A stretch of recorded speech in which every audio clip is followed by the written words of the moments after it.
welcome to today's tutorial of false friends. My name is Erika. And I'm Martin. Okay, so here let's take a look at some false friends that we have. Arm. Armo.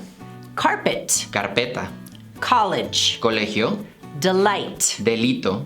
Vase. Vaso. Realize. Realizar. Grocery. Grosería. Okay, now let's see some examples.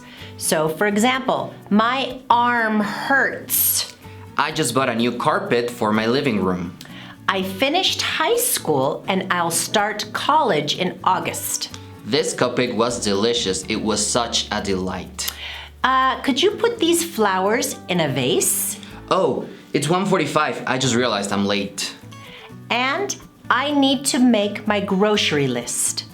Those were the false friends today. Give those a practice here at Harmon Hall, Puebla Juárez, 242-4158.